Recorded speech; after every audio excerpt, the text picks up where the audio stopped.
నేను క్లాసులో కూడా అలసిపోతారు అందరూ కొంచెంసేపు మాట్లాడుతూ అంటారు. ఈ గురువు గారు ఏంది పొద్దున వస్తే సాయంత్రం వరకు ఇంకా అదిరిపోతున్నాయి, సాయంత్రం పోయేటప్పుడు ఇంకా ఎక్కువ అవుతున్నాడే. ఎలా ఫీడ్బ్యాక్లు ఉన్నాయి చూడు. ఈ ఎనర్జీ ఎలాంటి వచ్చిందంటే ఇలా వచ్చింది నాకు ఎనర్జీ, ఇలా వచ్చింది. నేను ఏది పట్టించుకోను, నా బాడీని మొత్తం కంట్రోల్ తెచ్చుకునేసా. నా బాడీ నా కంట్రోల్లో ఉందండి, నా మైండ్ నా కంట్రోల్లో ఉంది ఇప్పుడు. అంతే, నేను చెప్తే పో అంటే పోతుంది, వద్దు అంటే వద్దు. అది చెప్తే నేను అంట మళ్ళీ అంటే మేమిద్దరు ఫ్రెండ్ అయిపోయాను. నా ఫ్రెండ్ ఎవరు అంటే నా మైండ్. ఇప్పుడు వాడి మాట నేను కాదన్నాను. ఇది ఇప్పుడు మటన్ బిర్యానీ తినాలా అనిపించింది తినేస్తా, వద్దు అనిపించిందంటే దాన్ని పక్కన పెడతావు. నువ్వు తినమన్నా తిన్నా, నేను నువ్వు తినమన్నా కూడా తిన్నావు. వాడు వద్దన్నాడా, వదిలేరా అది అన్నాడు అంటే అంతే. ఇప్పుడు ఆలుగడ్డ తింటే వాయువు అంటారు కొంతమంది. ఆలుగడ్డ తింటే బాగుండు అన్నట్టు తినేస్తా, అక్కడ అనేస్తుంది. వదిలేరా అన్నదంటే దాని దగ్గరికి నువ్వు ఎన్నిసార్లు ముట్టుకోమన్నా కూడా ముట్టుకోను. అది రూల్. అది నాది. వాళ్ళది మేమిద్దరం ఫ్రెండ్ అయిపోయాను. నా సేవకుడు అయిపోయినాడు. నేనున్నాను నువ్వు కానిరా అంటది. దేనికైనా నిరాశ రాదు నా దగ్గర. ఏదైనా ఇది జరగలేదంటే నేనున్నాను కాని రాని అప్పుడు ఆన్సర్ ఇస్తుంది ఎన్నర్ మైండ్. అంటే ఇంకా గొప్పగా చేస్తాను అంటారా అనేది అర్థం.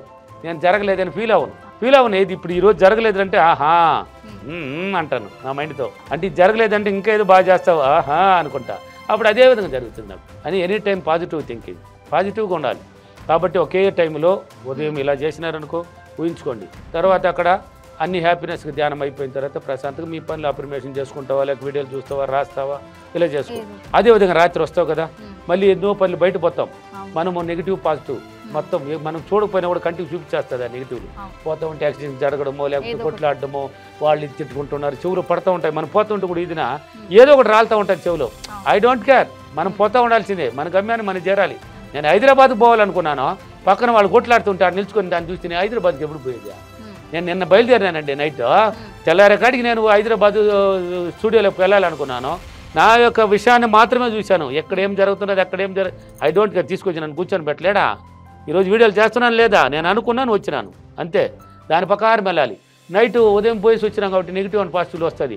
వచ్చిన తర్వాత భోజనం తినేయండి, కొంచెంసేపు హ్యాపీగా ఫ్యామిలీతో మాట్లాడుతూ మళ్ళీ మాట్లాడకపోతే ఎందో వస్తాడా, తింటాడా, రూమ్లో పోయి తలిపేసుకుంటాడా, భార్య ఉన్నానా లేదా గుర్తులేదని భార్య ఫీల్ అవ్వడమా, మళ్ళీ భర్త వస్తుంది ఏందో అన్నం పెడుతుంది నేరు రూమ్లో వేసుకుని అయ్యాం రిచ్ అయ్యాం గ్రేట్ అంటున్నది. అసలు మొగుడు ఉండానా లేదని ఆమె ఫీల్ అవ్వడమా, ఇలాంటివి ఉండకూడదు. ఈయన ఫీల్ అవ్వకూడదు, ఆయన ఫీల్ అవ్వకూడదు. అందుకని భోజనం టైం అనేది ఒకటి ఉంది మనకి, ఫ్రీ టైం. ఆడు కూర్చొని తింటా పక్కన కూర్చుని భార్య పక్కన కూర్చొని ఏదో నిక్నేములు పెట్టుకోమన్నాను, బోలుడు పేర్లు పెట్టుకోమన్నాను. ప్రేమానురాగాలు పెరతాయి. నిక్నేమ్ అంటే ఏంది, ముద్దు పేరు ఏదో పెట్టుకో. ఇప్పుడు లడ్డు అని పెట్టుకుంటావా, బుజ్జి అని పెట్టుకుంటాడా, ఆమె పెట్టుకుంటుందా, పిలుచుకోవాలి. మామూలు పేర్లే పిలిస్తే ఏముంటుంది అండి కిక్. మామూలు పేరు పిలిస్తే మామూలు ప్రేమ. ఏం బుజ్జి అంటే ఆహా ప్రేమ ముందు ఏం బుజ్జి అంటున్నది. ఇప్పుడు భార్య అది భర్త భార్యనే లడ్డు అన్నాడు అనుకో, ఆ చూపులో పిలిచే విధానం కూడా ఉందండి.